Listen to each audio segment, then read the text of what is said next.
House sits across from a forensic center where actual autopsies are often performed. One night, when Hunter is home alone, he spots someone wearing a hat just standing on his front porch. And this is when things start to get really creepy.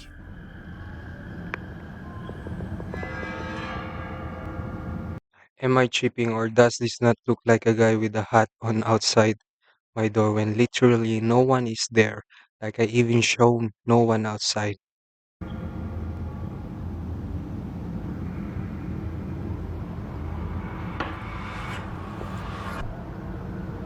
Ha?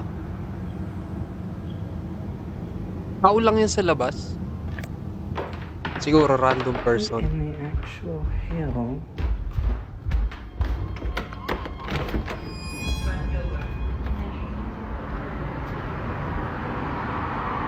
There's literally... Ha?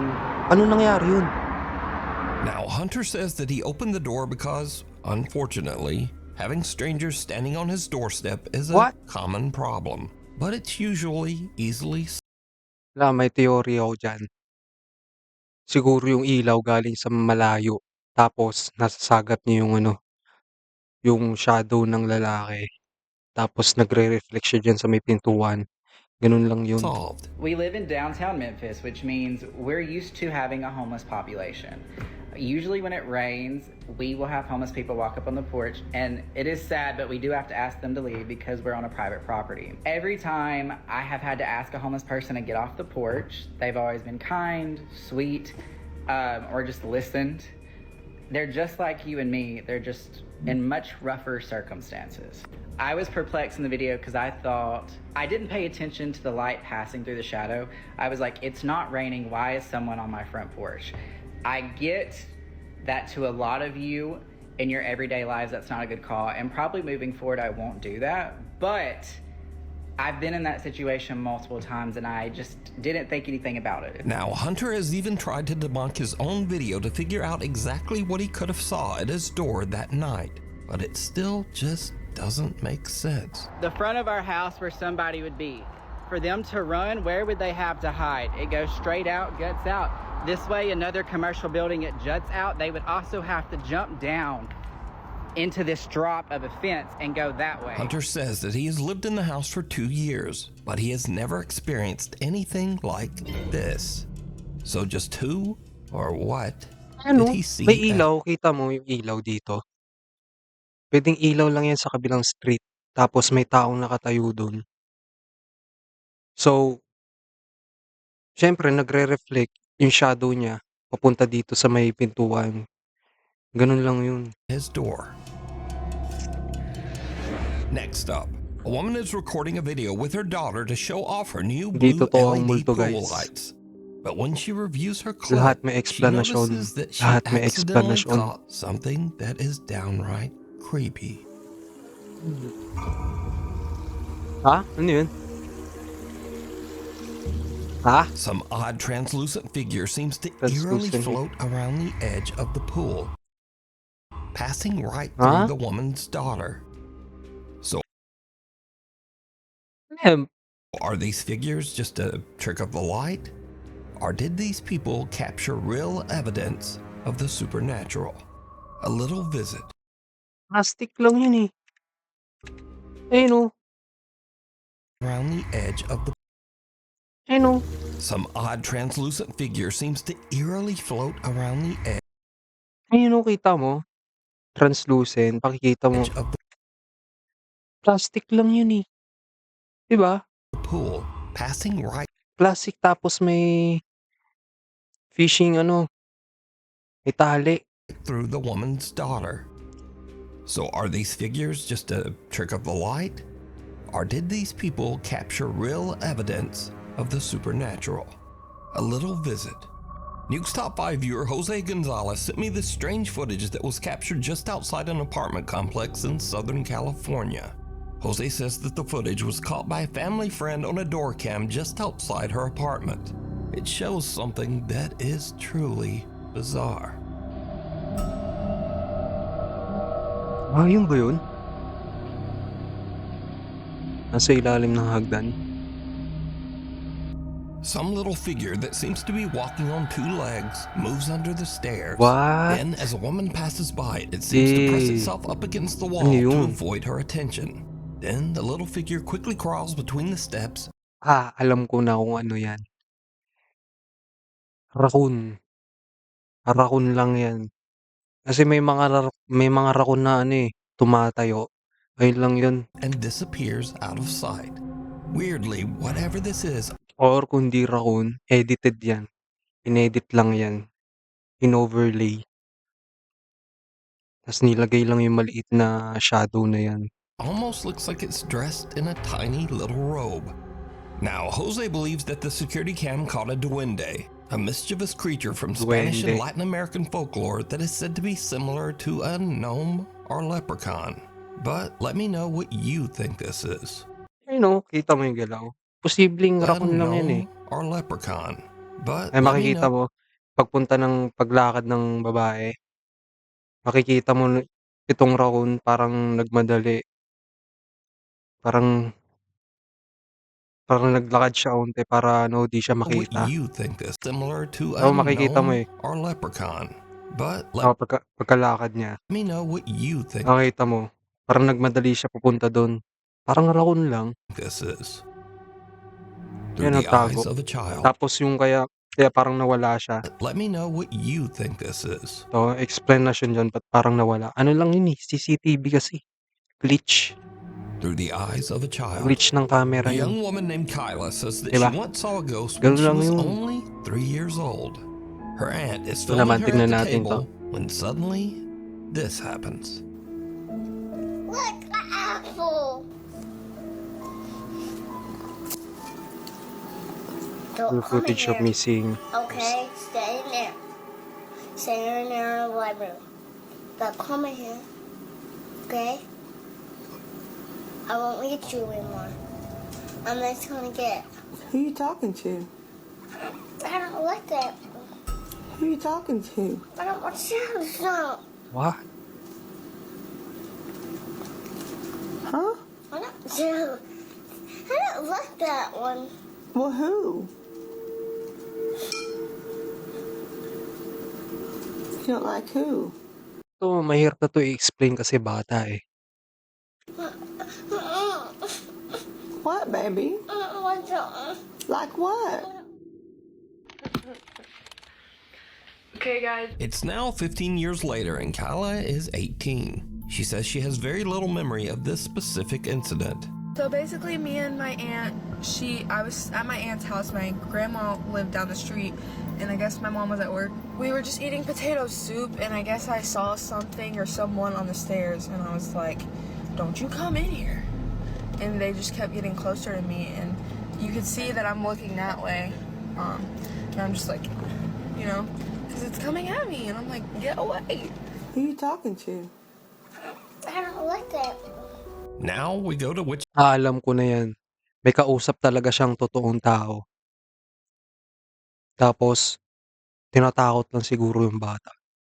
Ganun lang yun. Wichita, Kansas, where NukesTop5 viewer Dallas Clark says that she's worried that her home might be haunted after her Ring camera captures a very strange conversation. You see, her young son seems to be having an argument with someone, but the problem is he's in his room all alone. All alone. You don't talk to me. Wait, Ghostman. Ghostman. Ghostman, you say yes. Mahirap din kasi sabihin eh. Kasi, malay mo, imagination lang ng bata. Kasi alam mo naman yung mga imagination ng bata, malalakas eh. Kasi kung ano na yung mga napapanood nila. Baka dito posible. Dahil, di ba nga, powerful yung mind ng mga tao. Mas bata pa siya. Siguro may na-imagine lang siya na Stupid. wala naman I talagang don't like you anywhere.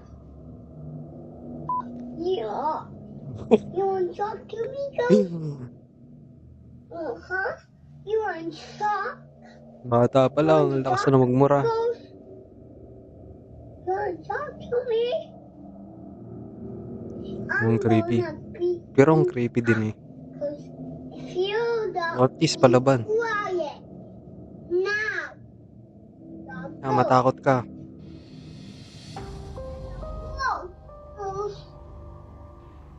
The toddler seems to be speaking to an invisible entity that he has named, quote, Ghost Man. The boy even goes so far as to Ghostman. threaten to beat up Ghost Man. I'm gonna beat you up. 'Cause you don't be quiet. Now. The little boy even yells for the ghost to Narinig mo yung bata? Multo ha? Pag di ka pa tumigil, bugbog sarado ko sa kanya. leave. Go. Now go. Go, go. Dallas says that her son still speaks to, quote, Ghost Man, and that she has captured other spooky disturbances all around her home. Go. Another family in Houston, Texas Yun. has a similar strange Nahulog. experience with their 1-year-old daughter. One evening, Tiffany Matthews notices that her little girl is looking at something in their kitchen, and that's when things get really weird. Y'all, I don't know who she playing with, but it's an invisible person, and they're tickling her. They're doing love for that.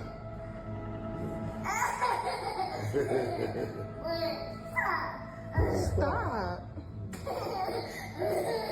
What? Who playing with you, baby? The angel? And I pray so much, it can't be no bad spirit in her. Pero what if may kalaro talaga siya dun sa kabila? Relatives. Nilalaro talaga siya sa may malayong part. Parang yung tingin kasi ng bata, diretso eh. Parang may nilalaro siya sa malayong lugar. Parang doon siya nakatingin eh. 'Cause Eh, I no? pray so much over this house. Hey, Eh no, parang nakatingin siya sa malayo. you play with your granny? You play with your granny? Wow. What if? You play with your granny? She Eh, no? is really interacting. Oh my goodness. Pero ewan ko, di ko din masabi.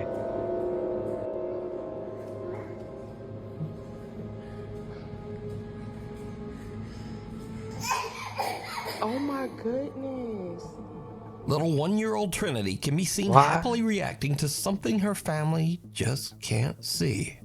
The child's mother believes that whatever this is can't be anything malicious. She thinks that her daughter is probably playing with the loving spirit of her grandmother. So do you think this is all just a child's overactive imagination? Or just what are these young children seeing? You decide.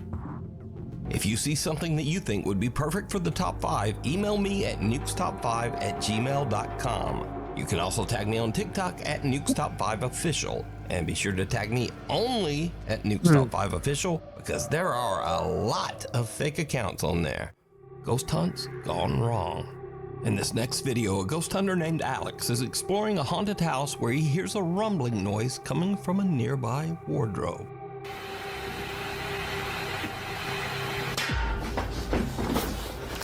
What?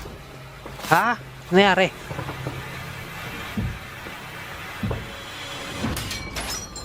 Oh, saan ang The galing mirror yun? on the wardrobe burst outward, sending sharp shards of glass flying towards Alex, barely missing him. But there's something even weirder here. Because, did you see it? Some bizarre shadow figure comes flying right out of the mirror and darts across the room so fast that Alex doesn't even notice. He checks the inside of the yun? wardrobe, but there's nothing there. Mark Sebastian is staying at the infamous Stanley Hotel in Estes Park, Colorado. The Galing Stanley nun ah, paano Hotel is said nagawa to be yun? one of the most haunted hotels in North America, and is most famously known as the inspiration for the Stephen King book and subsequent movie, The Shining. Turns out that the hotel does Shining, live up maganda to yung its palabas na spooky yun. reputation. As Mark is filming the outside of the hotel late one night, he captures this.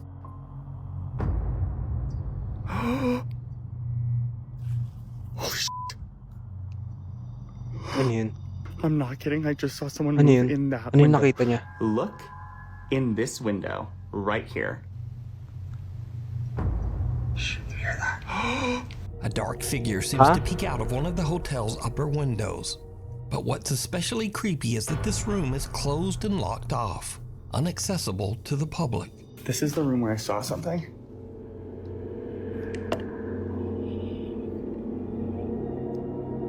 Pinuntahan mo pa talaga, ang lakas ng There's loob nothing mo, there. ah.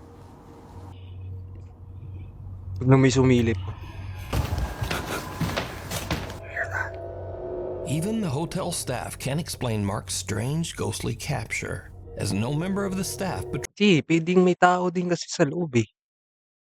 'Di naman sure kung wala talaga. Malay mo caretaker lang, tapos naglilinis lang siya ng sahig, tapos na-capture lang yung likod niya habang naglilinis, 'di patrols that ba? room, and it's not open to hotel guests. Really creepy though. Isn't that creepy? I'm glad you caught that though. Me too. You should show the tours. Okay, I'll show the tours downstairs. Okay. I confirmed with the staff that no one was in there. They don't do patrols inside of that room. And most certainly not at 2:30 a.m. I want to let you know that I was on live the entire night that night. So there are at least 1,000 people who saw the events of the footage you just saw play out in real time. It's a locked whiskey bar that is only open for private events. And as soon as I saw Mr. Shadow Man show his ass, I ran up to the door of that room that is on that little patio that you can see in the video, shined a flashlight in and showed that there was no one in there. So just who or what did Mark see? Let me know what you think. This next clip was sent to me by NukesTop5s Pero viewer di ko din Zach masabi. S. He Malay says mo, that just after tao midnight, talaga. he and his friend Brandon were exploring a tunnel in Shinks Ferry, Pennsylvania, that locals claim is extremely haunted. As the guys look around, something happens that chills them to their core.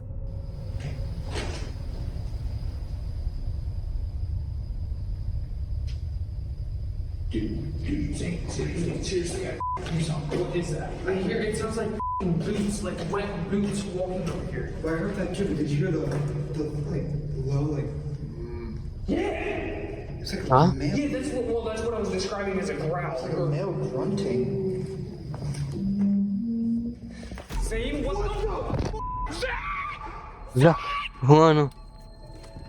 The two guys hear what Saan ang sounds like a galing yun? person moving in the tunnel, which kind of freaks them out. But as they go to check it out, they hear what almost sounds like a loud wailing moan from somewhere very close by. This sends the guys screaming back to their car in absolute terror. Saying what the Alam mo puwede rin kasama nila yun, eh. Sila yung gumagawa din ng sound na yun. Pero ewan ko. So did Zach and Brandon hear a ghost tromping around and whooping it up? Well, you decide. Tapos nag-acting-acting lang sila kunyari. Now, I don't usually feature scary photos on the channel because they're just too easy to fake. But I found these pictures especially interesting just because they're so strange and seem much harder to manipulate. Now, first up, some women were on a girls' trip to celebrate one of the women's birthdays. There were no husbands or boyfriends and no children in attendance. So one of the women snapped a live photo on her iPhone and captured this.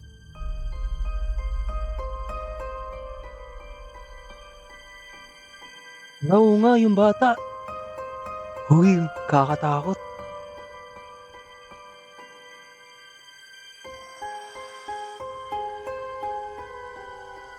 What?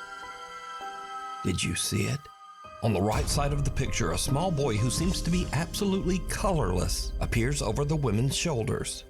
Now, if you don't know, an iPhone live photo captures a few frames before the photo and a few frames after.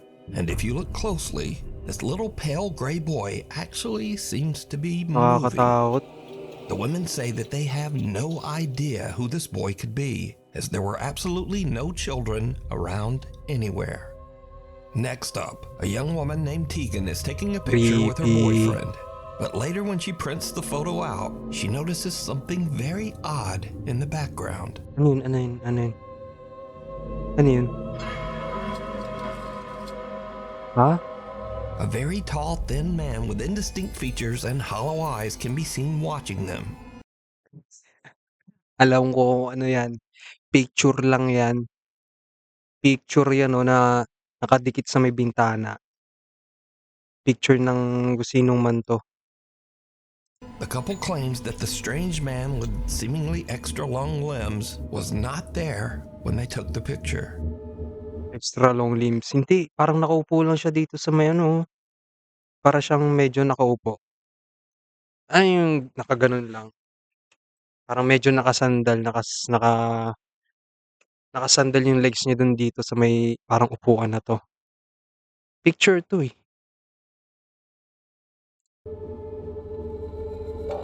Ganun lang Destination yun, unknown. ganun lang yun. Now, this story is about a different kind of scare, one that you might not take Pero yung seriously, but picture ng bata, yung kasama, malay mo nandun talaga yung bata. maybe you should. Back in 2003, the movie Final Destination 2 was released, and Final it featured this Destination. classic horror scene involving a log truck. Anong meron sa palabas na 'to? Ay, nagpakita sa mismong movie.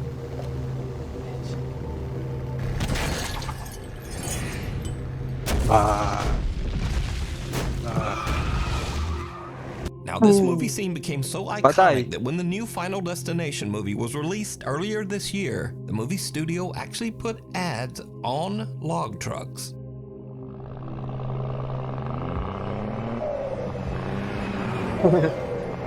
Angas. Maganda yung pag-a-advertise nila. Now, the Final Destination 2 log Pero truck scene nakakatakot pretty yun. much influenced the driving habits of a whole generation. And this is what Final Destination did to the millennials. Look. Nobody's Not behind that one car truck. in the Not lane. one car in the lane. Walang tumatapat na sasakyan. Some people didn't see Final Destination 2, or maybe they just didn't take it seriously. Sabi naman, napakadelikado naman yan. Has never watched Final Destination 2 because why are we following this Sabi, tapat pa talaga kayo. Every single millennial is terrified, and you have, oh my gosh, we're cruising behind the lumberjack. Nakakatakot They have naman to yan. strap those down. Oh, I bet they said that in the movie too.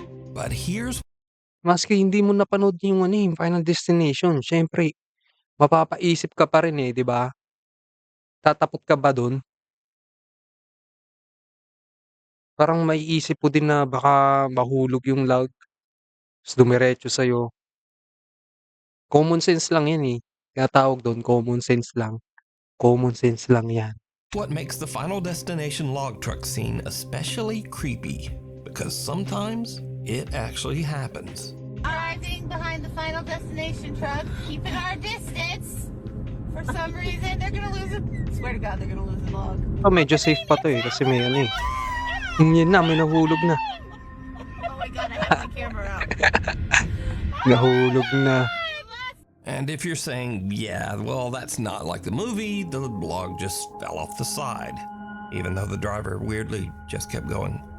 But no, as I said before, this has actually happened. Oh, hell no. Ooh! What? Crazy, boy. Grabe. So, is it scary or just a public service message? Grabe yun. Nangyari talaga. Either way, Crazy, boy. Grabe yun. Nakakatakot yan. Pero buti na lang hindi dumiretso sa driver, no. Nag-stuck dito, hanggang dito lang siya. This crazy, boy. Yeah, really crazy, bro. so is it scary or He just a does public service message? crazy. Either way, just do not drive behind a log truck. Thank you. Dapat lang. The devil Common down sense below. lang yun, eh. Kahit di mo A pa guy named napanood yung Kyle palabas, Anthony eh. says that lately he has been hearing strange sounds around his house. Oddly enough, he says that the sounds are coming from beneath his house, in the house's crawl space.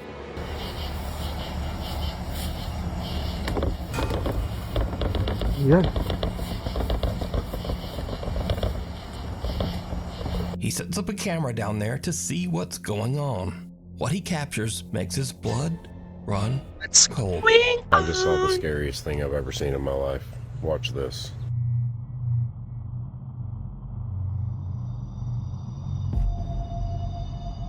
Ano yun? Eee!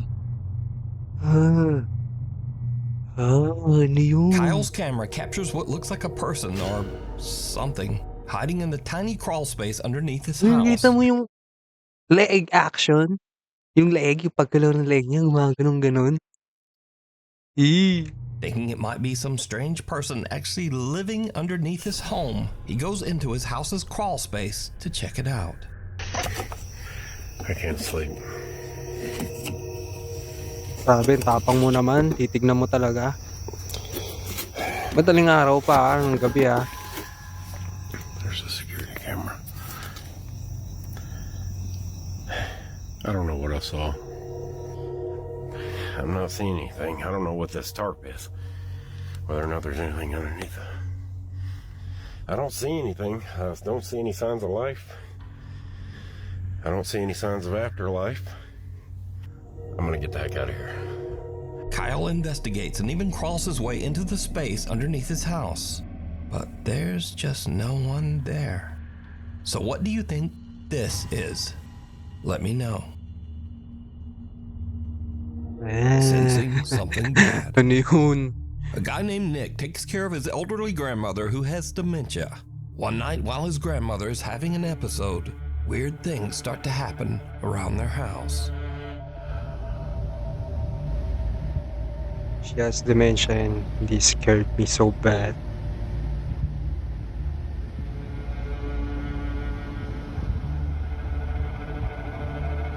Grandma?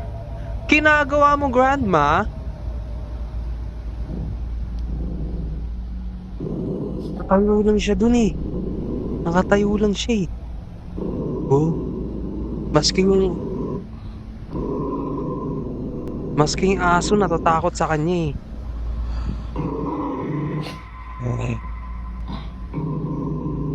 Ano lang yan, yung robot na naglilinis?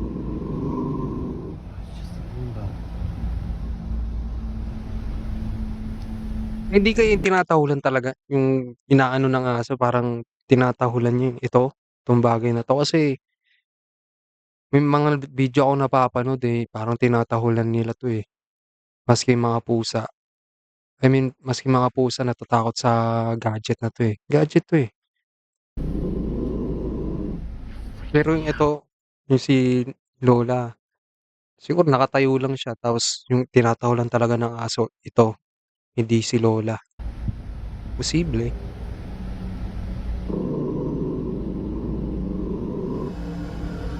Pero ang creepy ng the way ng paano nakatayo yung Lola no?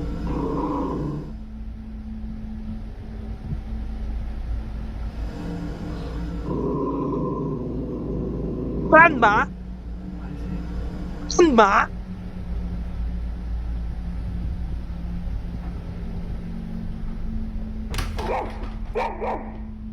Nick's grandmother's dog starts to growl toward the kitchen for no reason. Meron yung gadget, yung seems to randomly start and stop as if it's sensing something right in front of it. But there's nothing there. And finally, something falls from the top of the fridge. Now, as for the randomly stopping Roomba, Nick later shows that the little Roomba is functioning normally and usually only does this when it is about to collide with something, like a person standing in front of it. Can you try to step in front of that? And so it just does that. Move away. So that comment says that the Roomba doesn't do that unless someone's in front of it.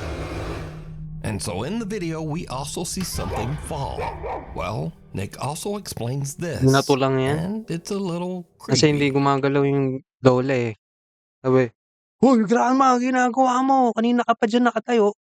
One of my grandma's little angels fell off the fridge last night. My grandma loves to collect little figurines. See how far back they are. Genuinely. I mean, the significance of an angel falling and not legitimately anything else she has. Nick says that now both of his grandmother's dogs have become absolutely petrified of the kitchen. He says that both dogs sit and stare at the kitchen every night and often just refuse to enter that room. I was watching my show and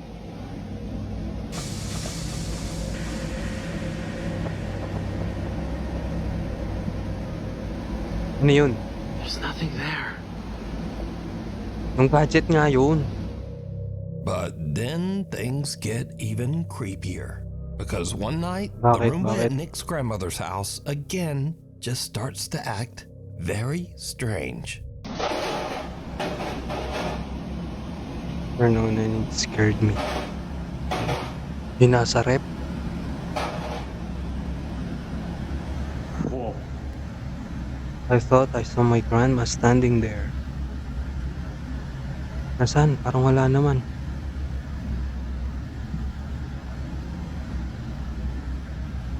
Ha? Whoa. Meron ba? The Roomba actually scared me coming out of the dark like that. Wala nyo. Ayun, Roomba. Yung Roomba naman yun eh. Yung Roomba lang yun. Mahulog. Yan na. Oh. Sarap na. Ayos pa rin ah. Yung Roomba lang yan.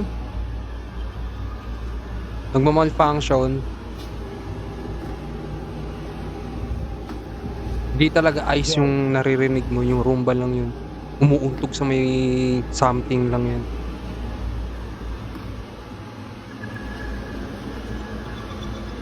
Ano yan? Ano yung ginagawa? Oh, sinusundan siya. Hindi kaya may controller yan, yung mga ganyan?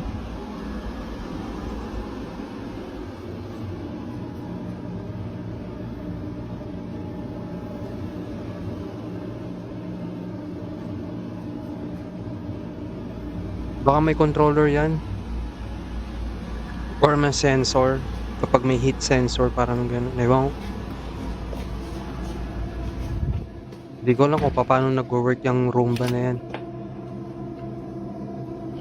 Tama, wala na. Hindi na siya takot sa ano. Nakafocus na siya dun sa may Roomba mismo. Jesus! Now, the Roomba following Nick around and crashing down the stairs is odd enough. Because, well, they're just not supposed to do that. But the Roomba flipping over on its own has absolutely no explanation. Backflip! Nick says that his grandmother found the Roomba in the living room and placed it back in the kitchen. He says that since this, the Roomba has just not moved again, despite having a full charge. But he does say that his grandma's two dogs are still scared of the device and often just stare at it. End of the road. Sabi ng Roomba. Backflip!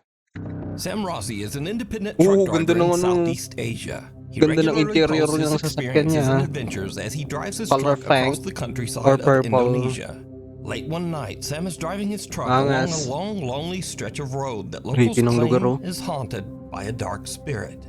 Just after he crosses a bridge in the middle of nowhere, his truck suddenly breaks down. Ya bener. Yun, nasira. Bener sampean. Apa jenenge?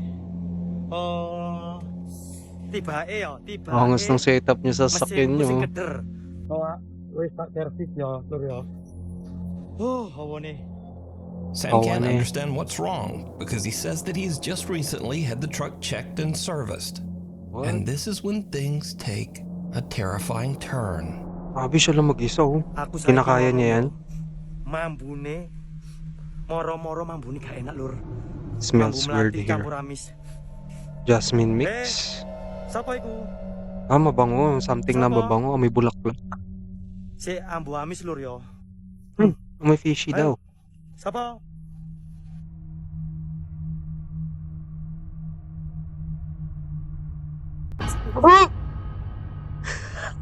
Hey, to, sapa iki? What? Hey, mulot.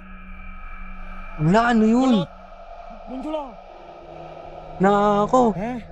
Umalis ka na dyan kung ako sa'yo. Sam smells something horrible and peers under his truck, only to see someone's bare feet that seem to be floating just above the pavement on the other side. But when he checks, there's no one there. After this spooky encounter and with his truck stalled on the road, Sam decides to get out of there and go find some help. scurry videos. Saan ka makakahanap ng tulong dun? Parang nasa gitna ka ng gubat eh. Now, Wala na. these are videos Tapos that ka kind na, of fit boy. this scary genre, but they're kind of goofy or funny. Maybe just goofy. Anyway, you decide. First up, a man spots something Maybe just terrifying peering at him from the corner of his door frame. Ano ka? Ano ka? Ano yan? What are you, bro?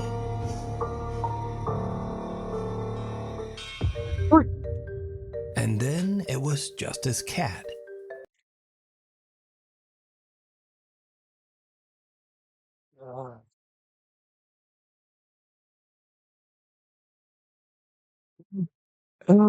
Ah, natakot na ako eh. Pusa lang pala.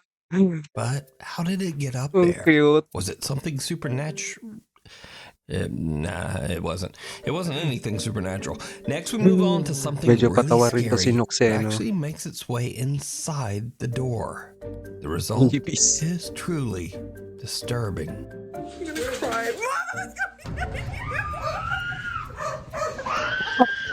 Wala na, tapos ka na. Binuksan pa kasi yung pituan eh. Some say that this unfortunate woman never made it out of that room. Alive. And then some say she just stepped on that roach. Continuing on, sometimes we hear about strange things that are said to be the result of paranormal activity, but we only have the story and experience of the person who witnessed it. Case in point.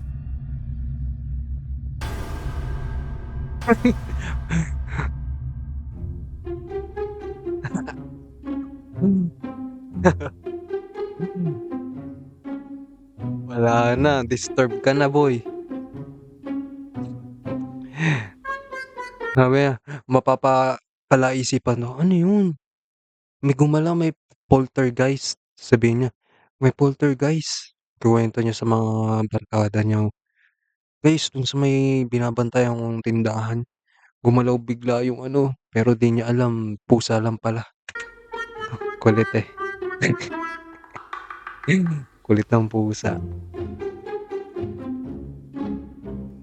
Afterwards, this very scared guy watched the CCTV. Hindi niya and he alam felt pusa like lang he pala managed yung it, tumulak. I would assume. Now, finally, Maski if rin you ako believe eh. in strange creatures and Papaisip ako niyan. cryptids, well, the road maintenance crew in Australia is right crocodile. there with you. Hang on a goddamn minute. Australia ain't for beginners. Ibig mong sabihin. There's a fucking what? What? Dinosaur? Where the fuck are we going? Anyway, thanks so much for watching. Please like and subscribe, and Grabe naman hopefully yun. I'll see you back again May next dinosaur time. pala doon. Ayos ah, ayos yung panapos ah.